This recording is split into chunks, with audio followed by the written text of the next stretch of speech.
प्रभा साक्षी news network के खास कार्यक्रम जन गण मन में आप सभी का स्वागत है। मोदी सरकार के तीसरे कार्यकाल का पहला बजट पेश करते हुए वित्त मंत्री निर्मला सीतारमण ने आयकर मोर्चे पर मध्यम वर्ग और नौकरी पेशा लोगों को थोड़ी राहत प्रदान की है। दरअसल वित्त मंत्री ने मध्यम वर्ग के लिए मानक कटौती को 50% बढ़ाकर 75,000 रुपये करने के साथ नई आयकर व्यवस्था का विकल्प चुनने वाले करदाताओं के लिए कर स्लैब में बदलाव किया है। हम आपको बता दें कि मानक कटौती के तहत आयकर की गणना करने से पहले वर्ष में अर्जित कुल वेतन में से मानक कटौती वाली राशि घटा दी जाती है। वित्त मंत्री ने कहा है कि इससे करदाताओं को नई कर व्यवस्था के तहत सालाना 17,500 रुपये तक की बचत होगी। हम आपको बता दें कि नई व्यवस्था में कर की दरें कम हैं, हालांकि इसमें मिलने वाली छूट भी न के बराबर है। वित्त मंत्री के इस ऐलान के बाद से मीडिया, सोशल मीडिया और सर्च इंजनों पर लोग जानना चाह रहे हैं कि उनका कितना पैसा कैसे बचेगा। इस मुद्दे पर तमाम आर्थिक विशेषज्ञों की भी प्रतिक्रियाएं आ रही हैं, जो बता रही हैं कि कैसे आप अपना पैसा बचा सकते हैं। लेकिन सबसे अलग प्रतिक्रिया आई है सुप्रीम कोर्ट के वरिष्ठ अधिवक्ता और भारत के पीआईएल मैन के रूप में विख्यात अश्वनी उपाध्याय की। उन्होंने कहा है कि वर्तमान टैक्स व्यवस्था बेकार है, इनकम टैक्स खत्म होना चाहिए। वर्तमान टैक्स व्यवस्था के ऊपर बहुत गंभीरता के साथ चिंतन की आवश्यकता है। मेरा व्यक्तिगत मत है कि यह टैक्स व्यवस्था बिल्कुल बकवास है, सड़ी हुई है और इसको बदलने की जरूरत है। उदाहरण के लिए, भारत में ऐसे बहुत सारे लोग जो हर महीने 20-20 लाख रुपए कमाते हैं, 25-25 लाख रुपए कमाते हैं, वो टैक्स के दायरे में नहीं आते। वहीं दूसरी तरफ प्राइवेट नौकरी करने वाला, क्लर्क का काम करने वाला, चपरासी का काम करने वाला जो 3 लाख रुपए भी कमाता है, वो इनकम टैक्स के दायरे में आ जाता है। बहुत सारे ऐसे लोग हैं जो हर महीने 3-3, 4-4 लाख रुपए कमाते हैं, एसी मैकेनिक का काम करते हैं, फ्रिज मैकेनिक का काम करते हैं, प्राइवेट काम करते हैं, सब्जी मार्केट में सब्जी का धंधा करते हैं, फल मार्केट में फल का धंधा करते हैं, फ्रिज मैकेनिक का काम करते हैं, मिठाई की दुकान चलाते हैं, हलवाई की दुकान चलते हैं, दूध दही का धंधा करते हैं, इसी तरीके से बढ़ई का काम करते हैं, लोहार का काम करते हैं, फैब्रिकेशन का काम करते हैं। हर महीने 3-3, 4-4 लाख रुपए कमाते हैं, वो इनकम टैक्स के दायरे में नहीं है। वहीं दूसरी तरफ बेचारा जो नौकरी करता है, अगर वो 3 लाख रुपए भी पाता है, वो इनकम टैक्स के दायरे में। एक तरफ सरकार कहती है कि 8 लाख रुपए पाने वाला भी, जिसकी वार्षिक आय 8 लाख रुपए है, वो भी गरीब है, ईडब्ल्यूएस है, उसको रिजर्वेशन मिलेगा। और वहीं दूसरी तरफ 3 लाख रुपए पाने वाला अमीर है, उससे इनकम टैक्स लिया जाएगा। एक तरफ नकली जो किसान है, नकली किसान इसलिए कह रहा हूं क्योंकि भारत में बहुत सारे ऐसे लोग हैं जो कमाते करोड़ों रुपए महीने में, उनकी पेट्रोल पंप है और भी दुनिया भर के उनके व्यापार हैं, उनकी गैस की एजेंसी है, गैस की गोदाम है, कोल्ड स्टोर है, दुनिया भर को उन्होंने काम कर रखा है, लेकिन अपने आप को वो किसान बताते हैं और अपनी सारी की सारी income as a agriculture income दिखाते हैं। उनको टैक्स से छूट मिली हुई है। साल भर में पता चला 3 करोड़ 4 करोड़ रुपए कमा रहे हैं, लेकिन वो एग्रीकल्चर इनकम दिखा के उससे छूट ले लेते हैं। और वहीं दूसरी तरफ जो नौकरी पेशा आदमी है, 3 लाख रुपए भी कमाता है तो भी टैक्स देता है। एक तरफ ऐसे भी लोग हैं, खासतौर पे शेड्यूल्ड ट्राइब और पूर्वोत्तर के शेड्यूल्ड ट्राइब, नागालैंड के, मणिपुर के, मिजोरम के, त्रिपुरा के, मेघालय के, उनको कोई टैक्स देना ही नहीं है। वो शॉपिंग मॉल के मालिक हैं, पेट्रोल पंप के मालिक हैं, बड़े बड़े कॉलेजों के मालिक हैं, करोड़पति हैं, अरबपति हैं, बाकायदा उनका फैक्ट्री चल रही है, धंधा व्यापार चल रहा है, उनको टैक्स नहीं देना, 1 रुपए टैक्स नहीं देना। और वहीं दूसरी तरफ बेचारा जो एक लोअर मिडिल क्लास है, 3 लाख रुपए, 4 लाख रुपए, 5 लाख रुपए भी अगर साल में कमाता है, उसको टैक्स देना है।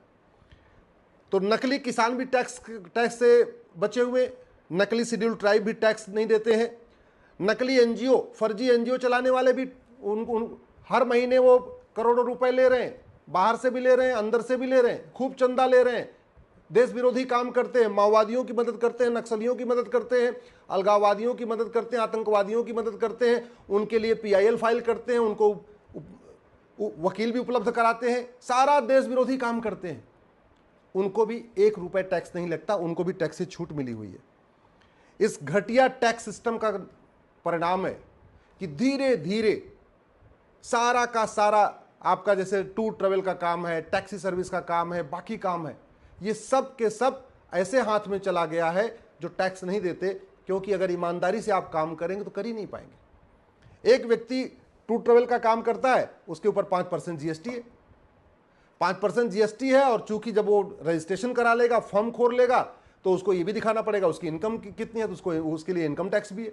वहीं दूसरी तरफ पता चला घर में 10 गाड़ी है, एक बीवी के नाम, एक पिताजी के नाम, एक जो है भाई के नाम, एक चाचा के नाम, 10 गाड़ी खरीद लिए, ना उन्होंने टूर ट्रेवल कंपनी बनाई, ना कुछ बनाया है, और इंडिपेंडेंटली वो गाड़ी चला रहे हैं, 1 रुपए टैक्स नहीं देते। तो एक परिवार में दूसरी तरफ एक मान लीजिए माहेश्वरी परिवार है, या जैन परिवार है, या अग्रवाल परिवार है, जो भी जो टूर ट्रेवल का काम ईमानदारी से कर रहा है, वो जीएसटी भी दे रहा है, इनकम टैक्स भी दे रहा है। वहीं दूसरी तरफ ऐसा भी परिवार है, घर में हर महीने 10 लाख रुपए कमा रहा है, 1 रुपए ना जीएसटी दे रहा, ना 1 रुपए इनकम टैक्स दे रहा है। इसलिए मैं कहता हूं, ये वर्तमान टैक्स सिस्टम महाघटिया है, ये देश को बर्बादी की तरफ ले जा रहा है, और सबसे बड़ी बात, ये वर्तमान tax system black money generate कराता है। ये टैक्स सिस्टम ऐसा हो गया है कि मजबूरी में भी जो ईमानदारी से रहना चाहे वो भी नहीं रह सकते। ये वर्तमान टैक्स सिस्टम ऐसा हो गया है कि कोई भी पढ़ा लिखा आदमी भी अपना टैक्स नहीं भर सकता। मैं गारंटी के साथ कहता हूं, ये जो लोग टैक्स का वाला कानून बनाते हैं ना, एक बार ये बिना सीए की मदद के एक बार अपना टैक्स भर के दिखाएं।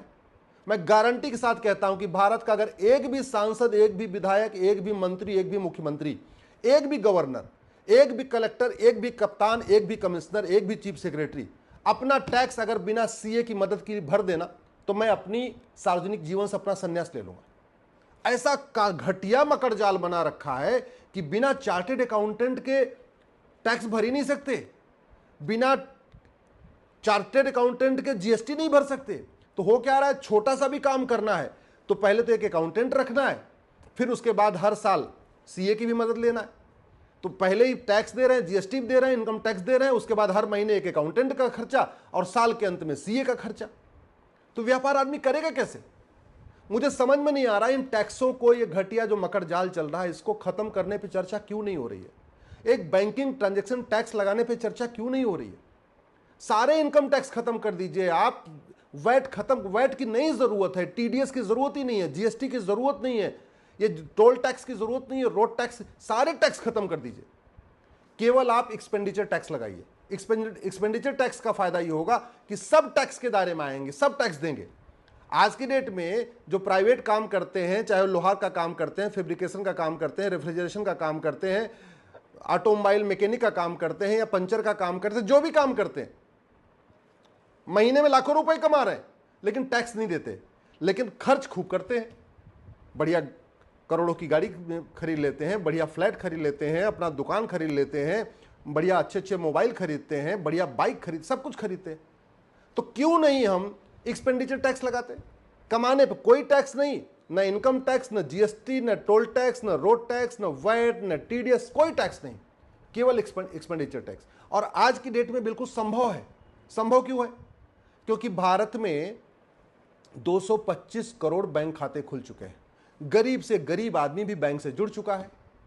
भारत में इस समय लगभग 80 करोड़ लोग तो सीधे सीधे ATM, Paytm, Bhim, UPI, debit card, credit card करना, यूज करना सीख गए हैं। गरीब से गरीब जो किसान होता है, जिसको किसान सम्मान निधि आती है, वो भी बैंक जाना, बैंक से पैसा निकालना, अपना एटीएम चलाना, रुपए कार्ड को यूज करना, वो भी सीख गया है। सबके पास 130 करोड़ तो आधार बन चुके हैं। आधार को बैंकिंग से लिंक कर दिया जाए, आधार को यूज करके अपना फिंगरप्रिंट यूज करके आराम से ट्रांजैक्शन कर सकता है। आज की डेट में 225 करोड़ बैंक खाते हैं, 130 करोड़ आधार खुल चुका है। भारत में जो 2 लाख पोस्ट ऑफिस हैं, इस पोस्ट ऑफिस को भी बाकायदा पोस्टल बैंक बनाया जा सकता है, क्योंकि पोस्ट ऑफिस में कोई काम तो बचा नहीं, चिट्ठी उट्ठी कोई भेज ही नहीं रहा। तो ये जो 2 लाख पोस्ट ऑफिस है, इनको भी बैंक में कन्वर्ट किया जा सकता है, वहां पे भी एटीएम लगाया जा सकता है, और वहां से भी लोगों को, गांव वालों को एजुकेट किया जा सकता है कि कैसे ऑनलाइन ट्रांजैक्शन करना है। हाँ, ये अलग बात है कि साइबर फ्रॉड का खतरा, तो साइबर फ्रॉड से खतरे से निपटने के लिए कठोर कानून बना दीजिए। आप टर्की जैसा कानून बनाइए, जैसे टर्की में एक आदमी ने साइबर फ्रॉड किया था, 340 साल की सजा होगी, दोबारा वहां कोई नहीं करेगा। आप भी भारत में कानून बनाइए कि साइबर फ्रॉड जिसने किया, कि कोई अगर बैंक अकाउंट हैक करेगा, कोई खाता हैक करेगा, दूसरों को पैसा निकालेगा, उसको हम 50-100 साल की सजा देंगे, 100% प्रॉपर्टी जब्त करने करें, आजीवन कारावास, फांसी देंगे। देखिए, भारत में बंद हो जाएगा। भारत में साइबर फ्रॉड इसलिए हो रहा है, हमारा कानून घटिया है। तो कानून को कठोर कर दीजिए। और वहीं दूसरी तरफ एक बार एक नई मुहिम शुरू करके, सब जो लोग, वैसे सब लोग एजुकेट हो चुके हैं, 80% लोग ऑलरेडी एजुकेट हो चुके हैं, उनको ऑनलाइन ट्रांजैक्शन सीख भी गए। जो नहीं सीखे उनको भी सिखा दीजिए, सिखाने में क्या दिक्कत है? अगर लोग वोटिंग करना सीख सकते हैं, बैंक में जाके पैसा लेना, पैसा निकालना सीख सकते हैं, ऑनलाइन ट्रांजैक्शन भी सीख जाएंगे। और जहां तक है कि धोखाधड़ी, भैया धोखाधड़ी का समाधान एक ही है, आप कठोर कानून बनाइए धोखाधड़ी के खिलाफ, कठोर कानून बनाइए साइबर फ्रॉड के खिलाफ, कठोर कानून बनाइए चीटिंग के खिलाफ, फ्रॉड के खिलाफ। अपने आप कोई दूसरे को चीटिंग नहीं करेगा, फ्रॉड नहीं करेगा। मैं माननीय प्रधानमंत्री से निवेदन करता हूं, इसके ऊपर गंभीरता के साथ सोचिए, नहीं तो मिडिल क्लास टैक्स दे दे के दबता जा रहा है, मरता जा रहा है। मिडिल क्लास चिल्ला नहीं पा रहा है, वो सुसाइड नहीं कर रहा है, लेकिन उसके आंख से आंसू आ रहे हैं इस टैक्स के चक्कर में। जितने भी हमारे बिजनेस करने वाले हैं, चाहे वो वैश्य हो या माहेश्वरी हो या ब्राह्मण हो या क्षत्रिय हो, जो भी हैं, जो बिजनेस करने वाले हैं वो करा रहे हैं। वो इनकम टैक्स दे के, जीएसटी दे के, वैट दे के, टीडीएस दे के उनकी आहें निकल रही हैं। उनके ऊपर इतना मानसिक टेंशन होता है, बेचारे वो डरते भी हैं कि कल को वो इंस्पेक्टर आएगा, कल को वो इंस्पेक्टर आएगा, तो उनकी तो आहें निकल रही हैं।